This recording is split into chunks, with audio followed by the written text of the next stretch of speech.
저희가 이 금식성회를 이제 이스라엘을 위해서 이제 20일의 금식성회를 진행하는 가운데 하나님께서 저에게 반복해서 하이라이트 주시는 본문이 이제 다니엘 9장과 10장입니다. 맞죠?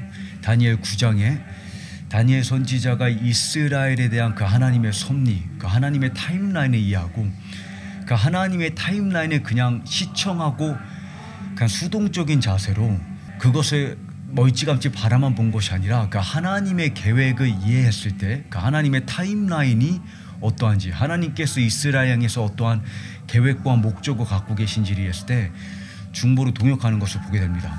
근데 저한테 하이라이트 되는 부분 중 하나가 무엇이냐면 다니엘 9장에 여러분 놀라운 것 중 하나가 무엇이냐면 다니엘이 느부갓네살 왕의 꿈을 들었을 때는 천사의 방문 없이 그 느부갓네살의 꿈이 무엇이었는지를 먼저 얘기했고 그 꿈을 해석할 수 있는 그러한 총명과 지혜가 있었습니다. 다니엘의 총명과 지혜가 어느 정도로 탁월했냐면 여러분께서 에스겔 28장을 보시게 되면 두로의 왕에 대한 하나님의 심판이 나오는데 이 두로의 왕이 이제 사탄을 의미한다 그렇게 이제 학자들이 이제 뭐 주장도 하지만 어찌되었든지 간에 이 두로의 왕이 누구든지 간에 이 두로의 왕이 자신이 갖고 있는 이 지혜와 총명을 하나님 앞에서 거만하게 자랑을 하는데 누구랑 비교하시는지 아십니까? 다니엘과 비교를 합니다. 에스겔 28장이 저수되었을 때 다니엘은 살아있는 사람이었습니다. 여러분 성경에서 어떠한 선지자가 살아있는 다른 선지자를 인용하고는 다니엘밖에 없습니다.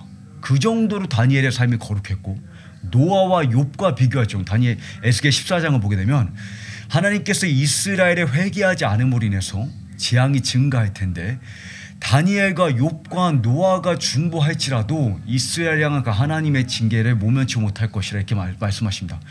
그만큼 다니엘의 삶이 거룩하고 의로웠는데 우리가 놀라운 것은 무엇이냐면 다니엘이 의롭고 하나님 보시기에 정결했을 뿐만 아니라 이 꿈과 환상을 해석할 수 있는 그의 그 통찰력에 있어서 그 총명에 있어서 그 지식과 그 지혜에 있어서 귀신과 마귀가 다니엘을 인용할 정도로 나는 다니엘만큼 지혜롭다. 솔로몬이 아니라 다니엘만큼 나는 지혜를 갖고 있다라고 마귀가 다니엘을 인용할 정도로 그런 초자연적인 지혜와 초자연적인 총명, 환상을 분별하고 해석할 수 있는 그 안목을 갖고 있었음에도 불구하고 다니엘이 그 이스라엘 향하는 섭리를 깨닫고 이해하는데 무릎을 꿇고 기도하면서 하나님의 말씀을 읽습니다. 성경책을 찾습니다. 자신의 그 지혜와 총명을 의지하는 것이 아니라 자신의 그 이 지식을 의지하는 것이 아니라 하나님의 말씀 앞에 무릎을 꿇고 하나님의 말씀을 상고하는 가운데 가브리엘 천사가 임하는 것을 보게 됩니다. 마찬가지 여러분 지혜와 계시의 영은 이 지능에 달려있지 않습니다. 마귀가 우리를 인용할 정도로 지능이 탁월하다 할지라도 말씀 앞에 무릎 꿇는 자에게 하나님의 비밀이 열리는 법입니다. 우리가 먼저 그 다니엘의 자세를 배워야 될 줄 믿습니다. 저한테 두 번째 하이라이트 되는 것은 무엇이냐면 저희가 이제 이렇게 기도하고 이 금식성회를 진행하는 가운데 저는 이 금식성회 여러분 지금 저희가 이제 2주 동안 이 금식을 진행을 했지만 아마 여러분 피부적으로는 이 육체적으로는 물질적으로는 크게 뭔가 달라진 게 없는 것처럼 느껴질 수도 있습니다. 또는 뭐 뉴스에서 뭐 따끈따끈한 뭐 소식이 올 것을 여러분께서 기다리실 수도 있는데 여러분 현실을 볼 때는 실제적으로 피부적으로 뭔가 달라지지 않은 것처럼 느껴질 수는 있지만 출애굽기 17장을 보게 되면 이스라엘 백성이 아말렉과 전쟁을 치를 때 모세의 손이 올라가면 그러니까 모세의 중보가 올라가면 아말렉을 향한 그 이스라엘이 전쟁에서 이기다가 손이 내려가면 그 전쟁에서 지는 것을 보게 됩니다. 맞죠? 그러니까 이 영적인 세계에서 우리의 중보가 하나님께 상달될수록 이 영적인 세계에서는 분명히 하나님 앞에 많은 일이 일어나고 있는 것을 우리가 알 수 있습니다. 근데 제가 이렇게 하이라이트 드리기 원하는 것은 무엇이냐면 이 금식성회를 통해서 하나님께서 하기 원하시는 것 저는 이 금식성회가 무엇을 의미하냐 1700년 동안 이 교회 역사의 1700년 성 어거스틴을 비롯해서 그러니까 주 300년에서부터 지금 이 시점까지 이 1700년 동안 교회 역사를 이 대체 신학이 이스라엘의 교회가 대체했다 대신했다 이스라엘이 예수님의 십자가에 못 박으로 인해서 교회가 이스라엘의 약속을 대신해서 성취했다라는 이 패러다임과 이 개념이 교회 가운데 만연했습니다. 이 교회를 근데 그게 교회 가운데 만연함으로 인해서 인류 향한 그 하나님의 이 하나님 나라의 계획이 교회에게 풀리지가 않고 우리가 그 하나님의 계획 가운데 눈이 멀었던 것이죠. 그러니까 어떻게 보면 교회를 억압하고 있었던, 교회 눈을 멀게 했던 하나님의 섭리와 하나님의 비밀과 하나님의 계획으로부터 교회의 눈을 가리웠던 이 대체 신학이 여러분과 저의 눈앞에서 종결되는 시점이었습니다. 하나님께서 대체 신앙의 머리를 마치 창세기 3장 15절에 여인의 후손이 뱀의 머리를 짓밟을 것이 하나님께서 말씀하신 것처럼 교회를 억압하고 있었던 이 뱀의 비장의 무기가 짓밟히고 있는, 하나님께서 그 하만의 장대에 매다시는 그 대체 신학이 종식되고 있는 그 시점에 여러분과 제가 있습니다. 여러분, 이 시점은 교회 역사 가운데 굉장히 중요한 전환점이자 터닝 포인트입니다. 근데 이게 왜 중요하냐면 제가 여러분께 이제 나중에 조금 더 이 요한계시록 12장을 깊이 다루어 드리겠지만, 제가 여러분께 요한계시록 이 12장을 보게 되면 마귀가 미가엘 천사와의 이 전쟁 가운데서 져서 공중에서 2층 천에서 쫓겨나는 시점이 있다고 말씀을 드렸습니다. 이게 후 3년 반이 시작되는 바로 그 시점인데, 마귀가 2층 천에서 쫓겨나서 지구에, 그 마귀와 모든 귀신들이 지구에 거하는 시점. 근데 이 시점을 보게 되면 여기서 마귀를 뭐라고 칭하냐면 참소자라고 말합니다. 밤낮으로 형제들을 하나님 앞에서 참소하던 자가 쫓겨났도다. 그러면서 성경이 기록하기를 11절에 우리 형제들이, 그러니까 우리 교회가, 성도들이 어린 양의 피와 자기들의 증언하는 말씀으로 그를 이겼으니 그들은 죽기까지 자기들의 생명을 아끼지 아니하였다. 마지막 때 교회의 승리는 여러분 후 3년 반이 시작되고 난 다음에 있는 것이 아니라 후 3년 반이 시작되기 전에 이미 있습니다. 무슨 말이냐면 마지막 대환란이 시작되고 나서야 우리가 마지막 승리, 죽음도 끊을 수 없는 순교적인 신앙으로 가는 것이 아니라, 교회의 순교적인 신앙은 마지막 대환란이 시작되기 전에 이미 우리에게 임합니다. 근데 여기서 중요한 포인트는 무엇이냐면 우리가 최종적으로, 교회가 최종적으로 마귀를 이기는 그 중요한 시점, 이게 교회에게 굉장히, 그리스도의 몸된 교회에게 굉장히 중요한 카이로스적인 시점입니다. 마귀를 최종적으로 교회가 이기는 시점이 뭐랑 직결되어 있냐면, 마귀가 남자를 낳은 여인, 그러니까 이 메시아를 낳은 유대 민족, 그러니까 이스라엘을 핍박하는 장면과 연결되어 있다고 제가 설명을 드렸습니다. 그러니까 여기 12절과 13절을 보게 되면 마귀가 자기의 때가 얼마 남지 않은 줄 알므로 남자를 낳은 여자, 메시아를 낳은 민족 이스라엘을 핍박하더라. 자, 근데 이게 왜 중요하냐면 교회가 마귀를 최종적으로 이기는 그 순간, 이 카이로스적인 순간이 뭐랑 직결되어 있냐? 이스라엘의 핍박이 시작되는 시점과 직결되어 있습니다. 무슨 말이냐면 교회의 순교적인 신앙은 단순히 물론 예수님을 사랑하기 때문에, 그게 근본적으로 우리가 예수님을 사랑하고 하나님의 말씀 앞에 절대적으로 순복하기 때문이지만, 본문의 그 문맥을 보시게 되면 죽음도 생명도 끊을 수 없는 그 교회의 순교적인 사랑, 예수님을 소박하게 사랑하면서 전심을 다해서 어린 양이 가는 곳이 하면 어디든지 따라가는 그 교회의 이 순교적인 신앙이 뭐랑 직결되어 있냐?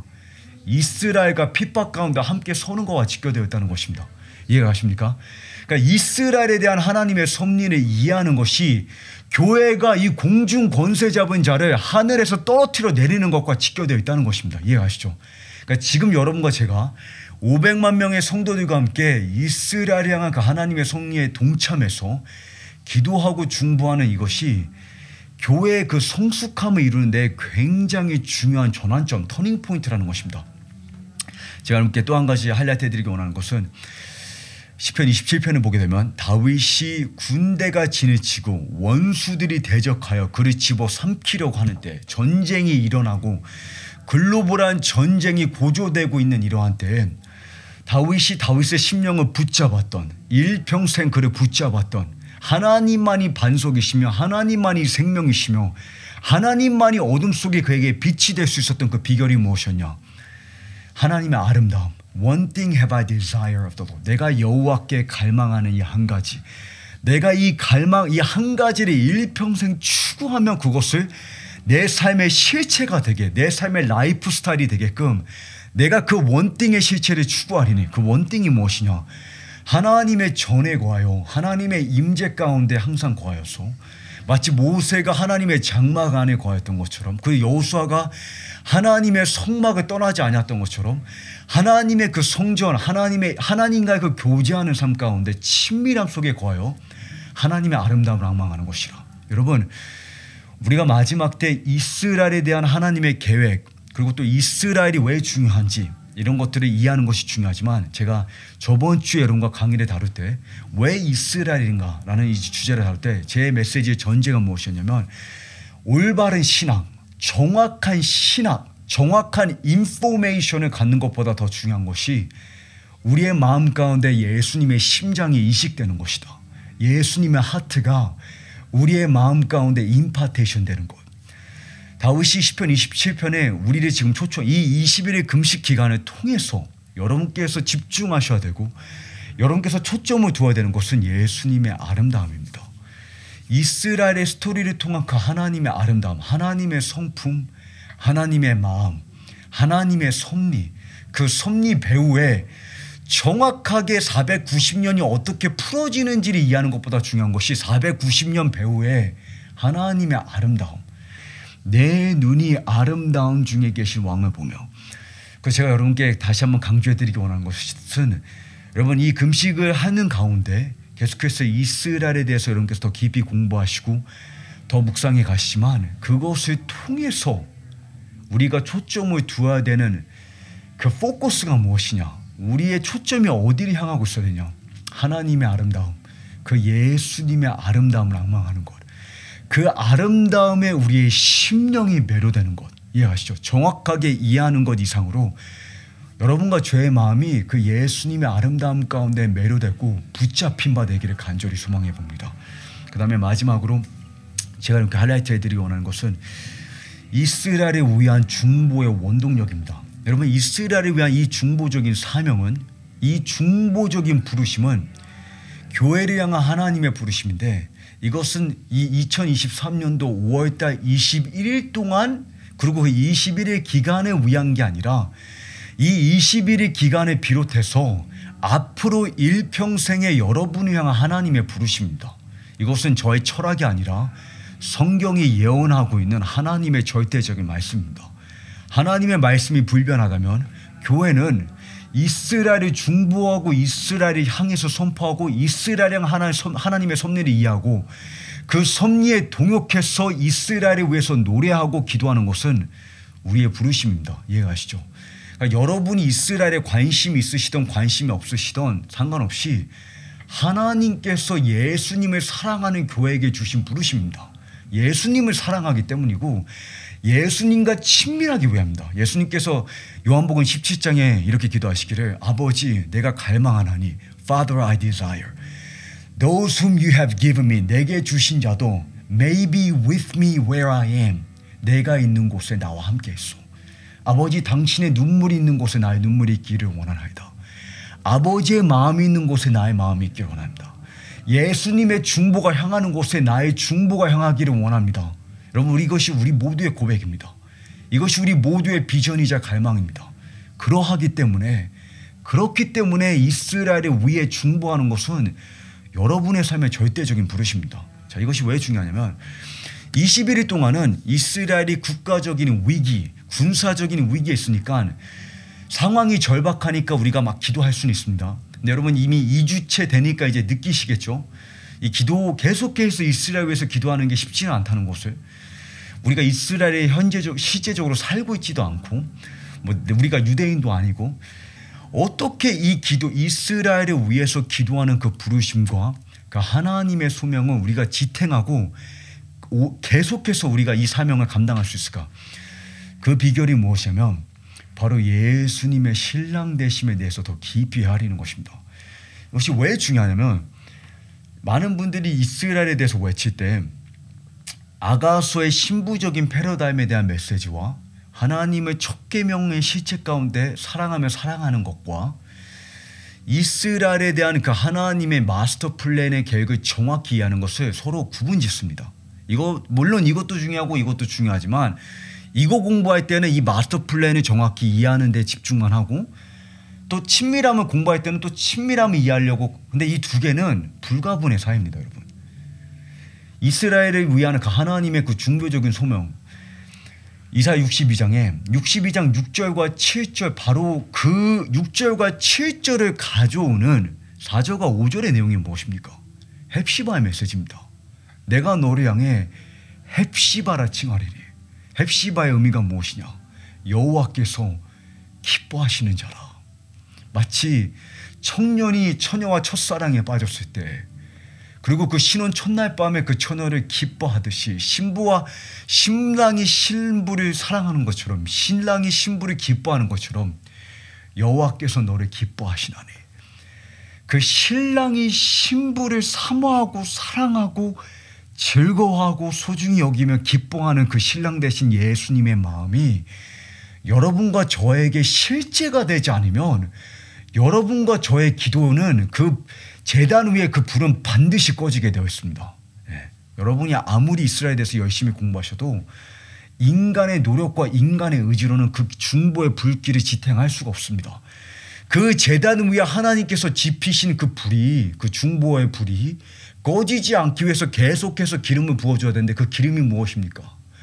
헵시바라. 내가 너를 기뻐하는 그 하나님의 기쁨의 강물이 여러분의 삶 가운데 실제가 되고 흘러가야 된다는 거예요. 그 기쁨의 강물이 여러분께서 취하셔야 된다는 것입니다. 그 기쁨의 강물 여러분 마시고 계십니까? 20일이 금식 기도하고 있는 이 가운데, 이 기도가 끝나고 난 다음이 아니라 지금 이 가운데 여러분의 삶에 실제가 되고 있는지 자문하셔야 됩니다. 그래야지만 이것이 잠시 잠깐의 어떠한 이벤트, 성회가 아니라 우리의 일평생의 부르심, 그 소명, 우리의 라이프 스타일이 될 수가 있는 것입니다. 그래서 예레미야 3장을 보게 되면 이 예레미야 3장에 하나님께서 이스라엘의 최종적인 회개와 이스라엘의 그 최종적인 그 회복에 대해서 예언하시는 가운데 이스라엘 향해서 뭐라 말씀하시냐면, 배역한 자식들아 내게로 돌아오라. Repent, return. 회개하고 돌아오라. 근데 돌아옴인데 구체적으로 왜 돌아오냐? 구체적으로 그 돌아옴을 불러일으키는 하나님의 원동력이 무엇이냐? 구체적으로 무엇으로 돌아오는 것이냐? 왜냐하면 나는 너의 남편이기 때문이라. 무엇으로의 돌아옴입니까? 그 회개의 원동력이 무엇입니까? 나는 신랑이 신부를 기뻐하는 것처럼 그 신랑 대신 그 하나님의 내 한 번의 눈길이 내 마음을 어떻게 사로잡았는지 아느냐? 나의 신부 나의 누이야, 내 그 목걸이에 그 구슬 하나가 너의 그 순종이 예수님을 사랑하기 때문에 연약하지만 그 예수님을 향해 따르고자 하는 그 너의 그 결단과 그 마음의 다짐이 내 마음을, 내 눈길을 어떻게 붙잡고 사로잡았는지 아느냐? 여러분, 그 예수님의 신랑 되심의 그 눈길이 우리의 심령을 지배해야지만 남풍과 북풍을 향해서 불어서 우리가 예수님의 전적인 동산이 되고 예루살렘 딸들이 시기케 하는 술람미 여인이 될 수 있는 것입니다. 그래서 우리가 21일 금식 기도하고 있는 이 가운데 계속해서 여러분, 우리 삶이 바쁘지만 벅차지만 우리의 시선이 지금 어디를 향해 가고 있어야 되는지, 우리의 메시지가 무엇에 집중되고 있어야 되는지를 다시 한번 상기하기 원합니다.